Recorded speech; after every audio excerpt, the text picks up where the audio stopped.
ቴምር ሪል ስቴት እስካሁን ድረስ በብዙ ምክንያቶች ቤትና ሱቆችን መግዛት ፈልጋችሁ ላልተሳካላችሁ ደንበኞች እነሆ ቴምር ሪል ስቴት በመሃል ፒያሳ ከሊሴ ገብረ ማርያም ትምህርት ቤት ጀርባ ቅንጡ አፓርትመንቶችን ከልዩ የከተማ እይታ አረንጓዴ ስፍራን ከጠዋት ፀሐይ ጋር አጣጥሞ በያዘ መልኩ ለሽያጭ አቅርቦላችኋል። ከባለ 1 እስከ ባለ 3 መኝታ የሆኑ ቤቶች በ10% በ663,000 ብር ቅድመ ክፍያ ስናቀርብለው ቀሪውን በኢትዮጵያ ብር ያለምንም ወለድ ከ25% ልዩ ቅናሽ ጋር የሚከፍሉበትን ሁኔታ አመቻችተንሎት ነው። በተጨማሪም እዛው ፒያሳ ከአድዋ ሚውዚየም ፊት ለፊት የሚገኝ የመጨረሻውን የሆነ G+5 የገበያ ማዕከል በ900,000 ብር ቅድመ ክፍያ ለሽያጭ አቅርበናል። ለበለጠ መረጃና ለሳይት ጉብኝት ከታች ባለው ስልክ ያገኙናል።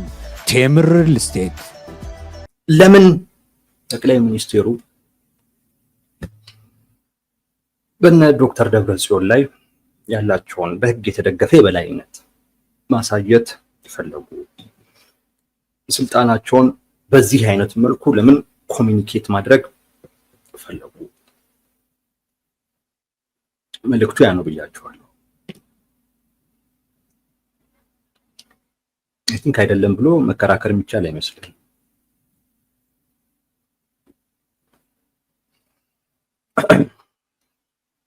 አንደኛ ነገር የሚመስለኝ ነው፣ ይሄ የኔ ግምቶች ናቸው። ያ ቅድም የነገርኳችሁ ጥሬ ሀቅ አሁን የኔ ግምቶች ናቸው።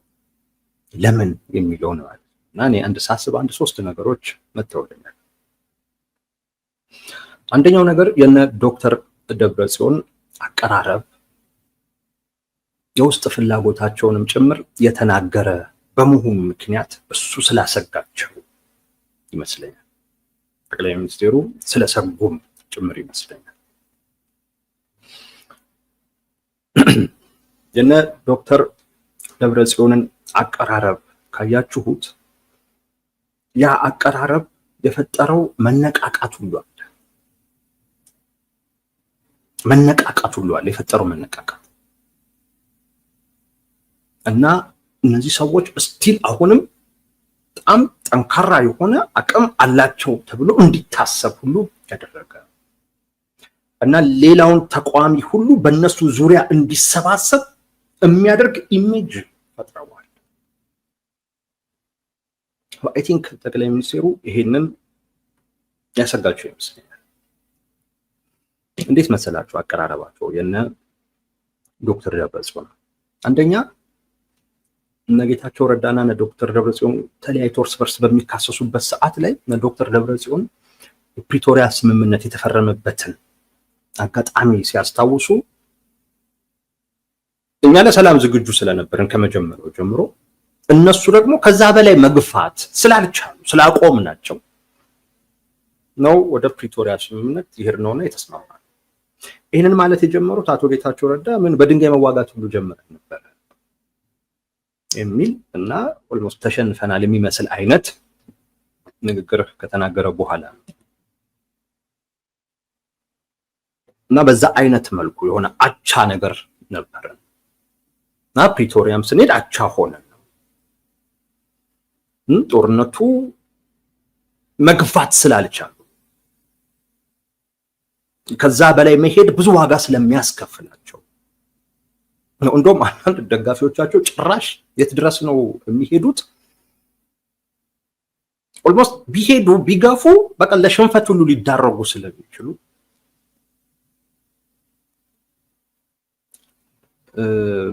በዛ ምክንያት ነው ወደ ድርድር የተካሄደው።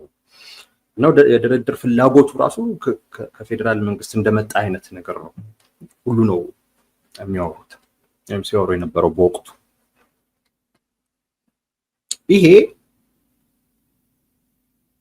ጠቅላይ ሚኒስትሩን የረበሻቸው ስለመሆኑ የተረዳሁት ባለፈው ፓርላማ ላይ ሲያወሩ ስለ ፕሪቶሪያ ስምምነት ሲያወሩ ለሰላም ብለን ያሸነፍነውን ጦርነት ነው ወደ ድርድር ይሄድ ነው ብለው አሸንፈን ነበር የሚል መልእክት ማስተላለፍ ፈለጉ። እኔ በዚህ ጉዳይ ላይ ከላይ አሸንፏል ከላይ ተሸንፏል ብዬ መከራከር አልፈልግም። ግን በህዋት በኩል ያሉ ሰዎች የሚያወሩት ወሬ በሙሉ መሸነፋቸውን የሚያሳውቅ እንዲህ ብዬ ልነግራችሁ እችላለሁኝ ስለማይጠቅም ግን አንድ ይሄንን ያዙ። ሁለተኛ ጊዜያዊ መንግስቱን አመሰራረቱንም በሚመለከት ተነጋግረን ነው ከኛ ነው ጠቅላይ ሚኒስትሩ ብቻቸውን ትልቅ ስልጣን የላቸውም የሚል የሆነ ያቻለት አሁን እኛ ካልፈቀድን ጊዜያዊ መንግስቱ ሊቆይ የሚችልበት እድል የለም። ምክንያቱም የድርድር ውጤት ስለሆነ እና በዚህ የአቻነት ስሜት እና አሁንም ቢሆን የፌደራል መንግስቱን ቻሌንጅ ማድረግ እንችላለን። አቀራረባቸው ያንን ነው ነው ደጋፊዎቻቸውም እንደዛ ነው።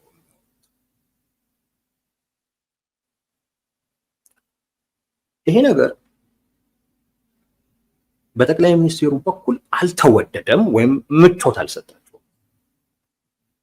ዛት ኢዝ ዋይ ፓርላማ ላይ ሄደው አሸናፊነታቸውን በሚናገር አይነት መልኩ ስለ ፕሪቶሪያ ስምምነት ያወሩት። አሁንም ደግሞ መተው ፕሬዝዳንቱን እምሽረው እኔ ነኝ ብለው መናገር ፈለጉት።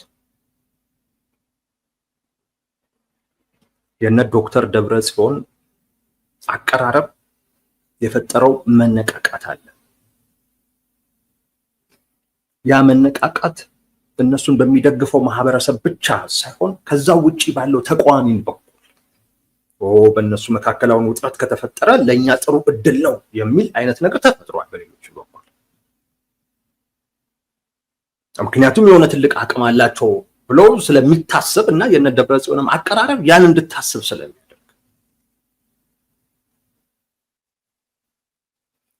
እንዲህ አይነቱ መነቃቃትና ንቅናቄ ላይ ውሃ ማፍሰስ የፈለጉ ይመስላል። የፌደራል መንግስቱን ቻሌንጅ የማድረግ ፍላጎት ድሮም አላቸው። አሁን ይሄንን ደግሞ ሲያደርጉ አልሞተም ማለት ነው የፈለጉት። ቻሌንጅ የሚያደርገኝ አይደለም እኔ ምሾምለት ነው እኔ ምሽርለት ነው።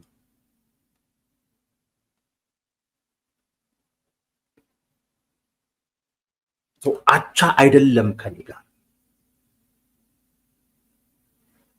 ይሄ እንዳልኳችሁ በተወሰነ ደረጃ ተነቃቅቷል በሚባለው በእነሱ ደጋፊዎች በኩል ውሃ ቀዝቃዛ ውሃ የመድፋት ጉዳይ ነው።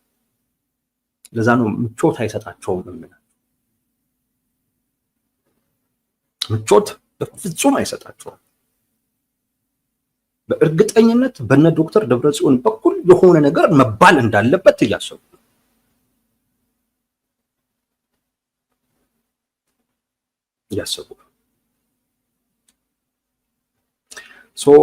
አቀራረባቸው የፈጠረውን ኢሜጅ ማበላሸት ነው የመጀመሪያው ፍላጎታቸው። ለዛ ይመስለኛል ትንሽ አሁን መጫን ጀምረው ማጥቃት ጀምረዋል። እየተጫኗቸው ነው ያሉት፣ እያጠቁ ነው ያሉት። ይሄ ፖለቲካዊ ጥቃት ነው። በፈለኩት መንገድ የምፈልገውን ሰው ከየትኛውም ቦታ ማለት ትግራይ ዋይ ሆነ እንጂ እቺ መሾም እችላለሁ አይነት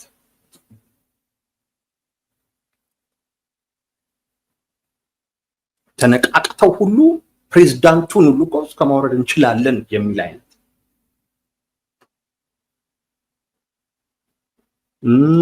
እርምጃ ሁሉ እስከመውሰድ ሰራዊቱ ራሱ በቃ ጊዜያዊ መንግስቱ መፍረስ አለበት ብሎ ወስኖ ተግባራዊ እንቅስቃሴ ውስጥ ሁሉ ገብቶ ምንድነው ያሉት? አመለጠን ያሉት እኮ ጌታቸው ረዳ። ጌታቸው ረዳ ጥሎ ሲወጣ በእነሱ ውስጥ የተፈጠረው መነቃቃት፣ ከዛ በኋላ አቶ ጌታቸው ረዳ ፕሬዝዳንት አይሆንም ሌላ ፕሬዝዳንት ሊመጣ ነው ደግሞ ሲባል አሁንም ይኸው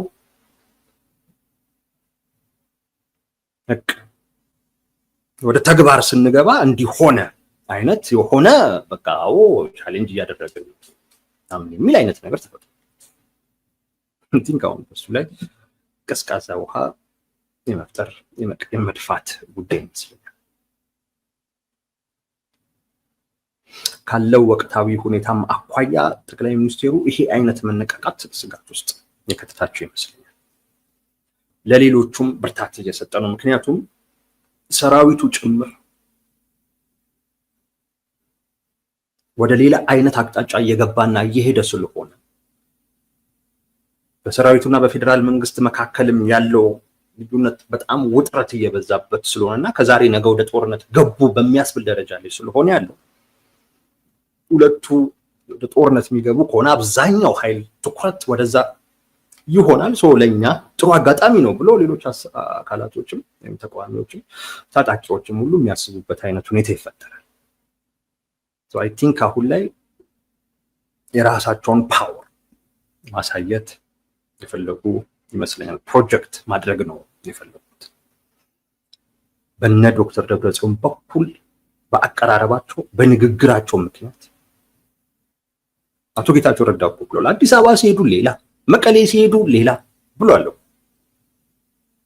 ያን የሚያረጋግጥ ጥሪ ነው ጠቅላይ ሚኒስትሩ ዛሬ ያስተላለፉት። ሁለተኛው የነ ዶክተር ደብረጽዮን ቡድን ለተስማማው ስምምነት እንዲገዛ ማድረግ። ስምምነቱ ላይ አምጿል የነ ዶክተር ደብረጽዮን ቡድን። እሱ ብቻ ሳይሆን ከነሱ ጋር የወገነውም ሰራዊት አምጿል።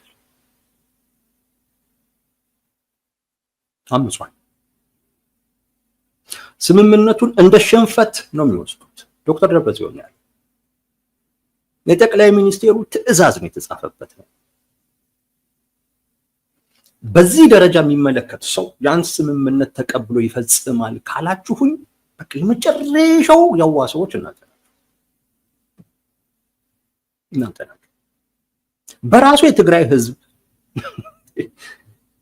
ምንም ፍላጎቱና ጥቅሙ ያልተወከለበትን ስምምነት ጠቅላይ ሚኒስትሩ ስላዘዙ ይፈጸምብሃል ስትለው ራሱ ለህዝቡም ራሱ ያለህን አመለካከት እኮ የሚያሳይ ምን አይነት ዋጋ ለህዝቡ እንደምትሰጥ እኮ የሚያሳይ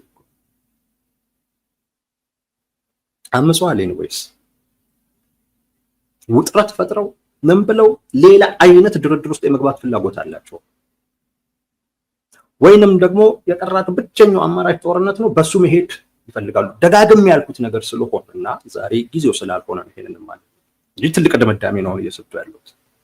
ግን ብዙ ጊዜ ለዚህ ድምዳሜ በኩኝን ምክንያቶች ተናግሬ ያውቃል።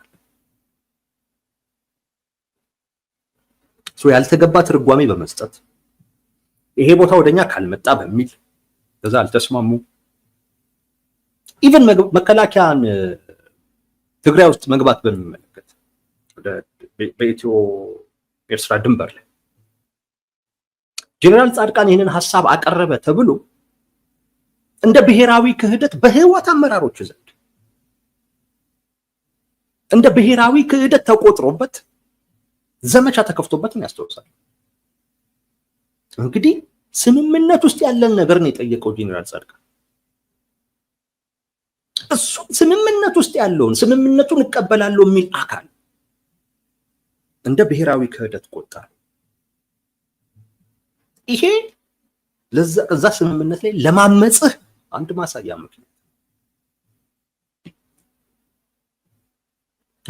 ምክንያት ነው። ጠቅላይ ሚኒስትሩ ለዚህ ስምምነት ጊዜያዊ መንግስቱንም የሚያቋቁሙበት ደንብም ላይ ተስማምተዋል። አሁን ለራሳቸው ጥቅም ሲሉ ነው ህዝቡን ውዥብር ውስጥ የሚከቱት። ደግሞ ለነዚህ ሰዎች ፍላጎትና ጥቅም መስዋዕት የለበትም። እኔ ይሄንን የምናገረው ለዛ ነው። ምን አደረጉልት? ወርቅ የሚወጡበትን መንገድ ማየት በቂው አይደለም እንዴ ለትግራይ? በቂው አይደለም እንዴ?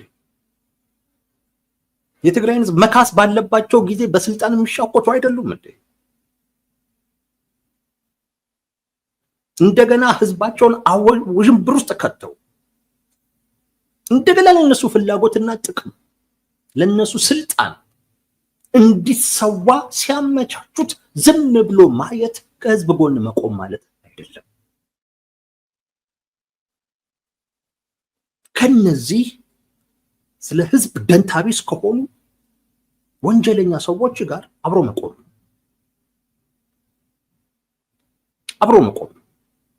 የነሱ ፍላጎት እንዲሳካ የነሱ ጥቅም እንዲጠበቅ መተባበር ነው።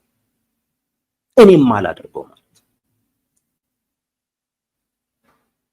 ለዛ እንዲገዙ የማድረግ ነው። ለዛ ስምምነት መገዛት አለባቸው። ወደዱም ጠሉም የተቀበሉት ስምምነት።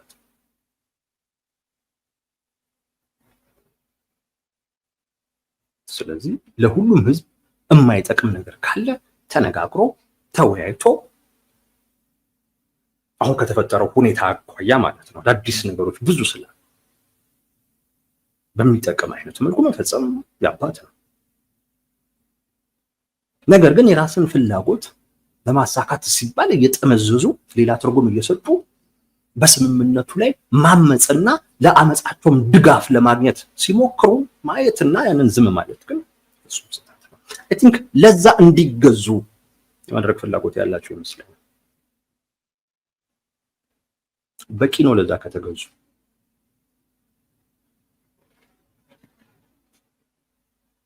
ለዛ ነው አሁን ላይ ትንሽ እየተጫኗቸው ያሉት። ምናልባትም ተጨማሪ ፍላጎት ሊኖራቸው ይችላል። ጠቅላይ ሚኒስትሩ ለምሳሌ በጊዜያዊ መንግስት ውስጥ ብልጽግና እንዲወከል ይፈልጉ ይሆናል።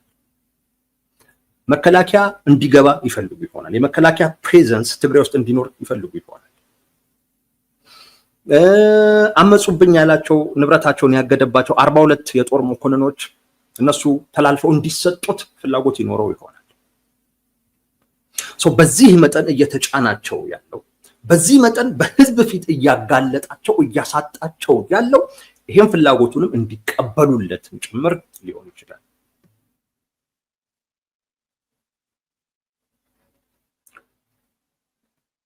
እንዲቀበሉ ሊሆን ይችላል።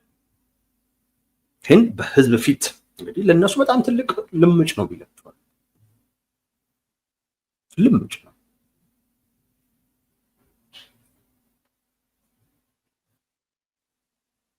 ስለዚህ ሰራዊቱንም ጭምር የሚመለከት በነገራችን ላይ ዘመቻ የተከፈተው ፖለቲከኞቹ ላይ ብቻ ሳይሆን ሰራዊቱም ጭምር ላይ ሰራዊቱም ላይ እንደዚሁ የፕሮፓጋንዳ ጥቃቶች አሉ። አውርተንባቸዋል። የፌዴራል መንግስት የሆነ ነገር ይፈልጋል ወይ ለስምምነቱ ተገዙ የሚል ነው። ምናልባትም ለኔ ፍላጎት ተገዙም ሊሆን ይችላል። ሰሚት አድርጉ ነው። ካልሆነና ሶስተኛው ግምቴ ምርጫ ካላችሁ ግፉበት ነው።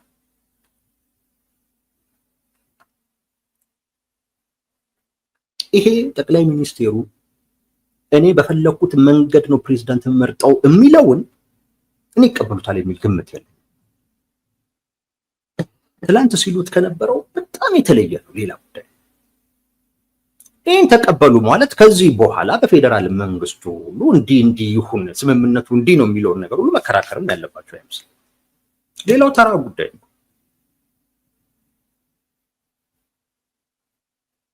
ሌላው እኮ ከዚህ ሰከንደሪ ምናምን ጉዳይ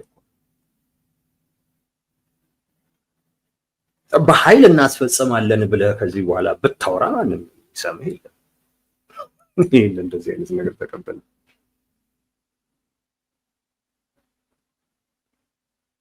ስለዚህ ወይ ለስምምነቱ ተገዙ ነው አሊያም ደግሞ አንገዛም ደግሞ ካላችሁ ያላችሁን አይነት አማራጭ ተጠቀሙ። ኃይል አለን ካላችሁ አቅም አለን ካላችሁ ግፉበት።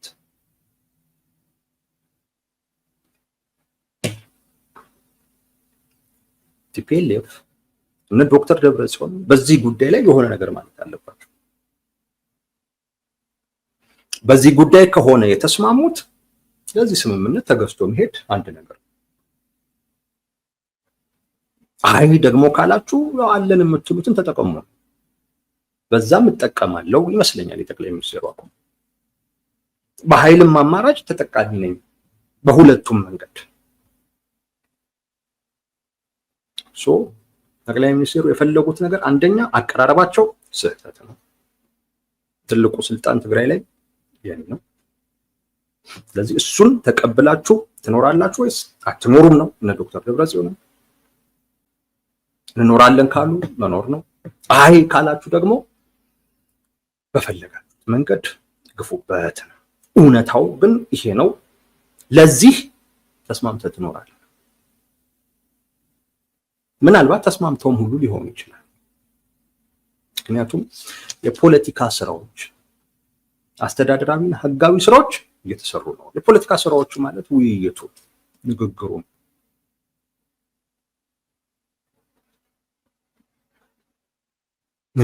ንግግሩ በሌሎች ጉዳዮች ነው። ፕሬዚዳንት በመሾም አይደለም አይደል? እሱ ከዛ ውጪ ነው ብለው ነው ስልጣኑ የኔ ስለሆነ አውጥቼዋለሁ።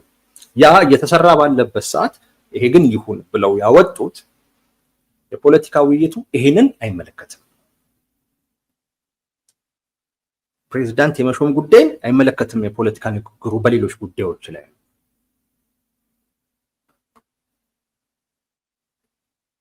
ስለዚህ ወይ ተቀብለዋል ወይ ደግሞ አልተቀበሉም። እንግዲህ ነገ ከነገ ወዲያ ደግሞ የምናየው ጉዳይ ይሆናል። እኔ የፈለጉት ለዚህ ይመስለኛል። እየፈጠሩ ያሉት የሆነ መነቃቃት አለ በደጋፊዎቻቸው በኩል። ያን ደግሞ ለምንድን ነው እየፈጠሩት ያለው ሲባል ድጋሚ አሁንም ቻሌንጅ የማድረግ ፍላጎት አላቸው። ስለዚህ እዛ ላይ ውሃ የመድፋት እሱን የማቀዝቀዝ ጉዳይ ነው። ይሄ ነው ብሎ ገልጦ ማለት ነው። ስለዚህ ሁለት ምርጫ አለ። አዎ ይሄ ነው ወይም ደግሞ በፍጹም ይሄን አንቀበል። አዎ ይሄ ነው ካሉ ተስማምቶ ይቀጥላሉ። አይ ካሉም ደግሞ በሌላ አይነት መንገድ ይሄዳሉ። ለኔ ግን ሁለቱ ለፌደራሉ መንግስት የሚያዋጣው ይመስላል። ከተቀበሉም እሰየው ነው። ካልተቀበሉ ሌላም ተጨማሪ ፍላጎቱን ነው የሚጭንባቸው። ካልተቀበሉም ደግሞ ስምምነቱን በማፍረስ ወይ በሆነ አይነት ምክንያት ደግሞ ወደ ጦርነት የሚገባበትን አይነት ሁኔታ ይፈጥራል። ለማንኛውም ግን በነ ዶክተር ደብረጽዮን እና በደጋፊዎቻቸው በኩል ጥሩ ስሜት የሚፈጥር አይመስለኝም። ይሄ ከትግራይ ህዝብ ጋር አይያያዝም። የሰራዊቱን ጉዳይ ከትግራይ ህዝብ ጋር አይያያዝም። ይያዛል ከተባለም እኔ ብዙ እንትን አለም፣ ግን አይያዝም። ምክንያታዊ አይደለም። እነ ዶክተር ደብረጽዮን ምን አደረጉለት? የሰራዊቱ ጄኔራል ምግበይ ምን አደረጉለት? ራሱ የትግራይ አክቲቪስቶች ትግራዋዮች እኮ ናቸው እኮ የሚናገሩት። አሁን እኮ ማንንም እኮ እኛ ከነሱ ሰምተን ነው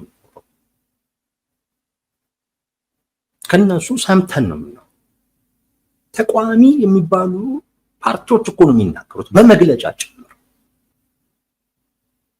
ህዝብን አደጋ ውስጥ በሚጥል አይነት መልኩ ሀብቱን እየዘረፉት እንደሆነ እኮ የሚናገሩት ሌላ ማንም እኮ አይደለም። እነዚህ ሰዎች አደጋ ውስጥ ሲገቡ ይሄ ነገራቸው ሊቋረጥባቸው ሲሉ ራሳቸውን ከህዝብ ጋር የሚያያይዙበት መንገድ ላይ እሱን መቁረጥ ነው የሚያስፈልገው። እንደዛ ካልሆነማ ሁሉ ጊዜም ቢሆን ህዝብን እያስፈጁ ህዝብን መስዋዕት እያደረጉ የራሳቸውን ፍላጎትና ጥቅም ማስጠበቅ እንደሚችሉ ያስባል። ሰው ሁሌም ቢሆን ወደ ትክክለኛው መንገድ መጡ። ከትግራይ ህዝብ ጋር ማያያዝ አያስፈልግም። አንዳንድ ተቋሚ ፓርቲ አመራሮች ቅድም ያልኳችሁ ሚዲያ ላይ ቀርበው ነገሩን ከትግራይ ህዝብ ጋር ሲያያይዙት ስላየሁ ለኔ ግን ለምን ጠቅላይ ሚኒስትሩ ፓወራቸውን ስልጣናቸውን ማሳየት ፈለጉ ከተባለ ቻሌንጅ የማድረግ ፍላጎት እና አሁንም ተቋሚ ጎራውን በእነሱ ዙሪያ ላይ የማሰባሰብ አይነት ነገር ሲሉ እንደሚሉት አይደሉም የሚለውን ለማሳየት ከዛ በኋላ ደግሞ ያለው ደግሞ በእነሱ በራሳቸው ሪአክሽን የሚወሰን ነው። ከተቀበሉ ጸጥ ብለው የጠቅላይ ሚኒስትሩ የበላይነት እንዳለ ማለት አረጋግጠው ይቀጥላሉ።